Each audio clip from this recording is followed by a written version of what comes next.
പൗരത്വ നിയമ ഭേദഗതിക്കെതിരെ നിയമ നടപടി സ്വീകരിക്കാനുള്ള തീരുമാനത്തിൽ സംസ്ഥാന സർക്കാർ ഉത്തരവ്. സുപ്രീം കോടതിയെ സമീപിക്കാൻ AGയെ ചുമതലപ്പെടുത്തി അഡീഷണൽ ചീഫ് സെക്രട്ടറിയാണ് ഉത്തരവിട്ടത്. തെരഞ്ഞെടുപ്പ് അടുത്തിരിക്കെ നടപടിയിലൂടെ ന്യൂനപക്ഷ പ്രീണനമാണ് സംസ്ഥാന സർക്കാരിന്റെ ഉദ്ദേശം. സംസ്ഥാന സർക്കാർ കടുത്ത സാമ്പത്തിക പ്രതിസന്ധിയിലാണ് മുന്നോട്ട് പോകുന്നത്. അതിനിടെയാണ് പൗരത്വ നിയമ ഭേദഗതിക്കെതിരെ സുപ്രീം കോടതിയെ സമീപിക്കാൻ രാഷ്ട്രീയ ലക്ഷ്യം മുന്നിൽ കണ്ടുള്ള സർക്കാരിന്റെ ഉത്തരവ്. നിയമ നടപടിക്ക് AGയെ ചുമതലപ്പെടുത്തി അഡീഷണൽ ചീഫ് സെക്രട്ടറി വിശ്വനാഥ് സിൻഹയാണ് ഉത്തരവിറക്കിയത്. CAAയിൽ സംസ്ഥാന സർക്കാരുകൾക്ക് റോളില്ലെന്നിരിക്കെയാണ് സർക്കാരിന്റെ നീക്കം. ഇതുവഴി ന്യൂനപക്ഷ പ്രീണനമാണ് ഉദ്ദേശമെന്നത് വ്യക്തം.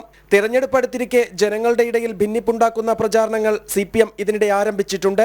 ഇതുവരെ അക്കാദമികമായി CAAയിൽ മറുപടി പറയാൻ CPMO സർക്കാരോ തയ്യാറായിട്ടുമില്ല. ഈ സാഹചര്യത്തിലാണ് സാമ്പത്തിക വെല്ലുവിളിക്കിടെയും കാശുമുടക്കി സർക്കാർ സുപ്രീം കോടതിയെ സമീപിക്കുന്നത്.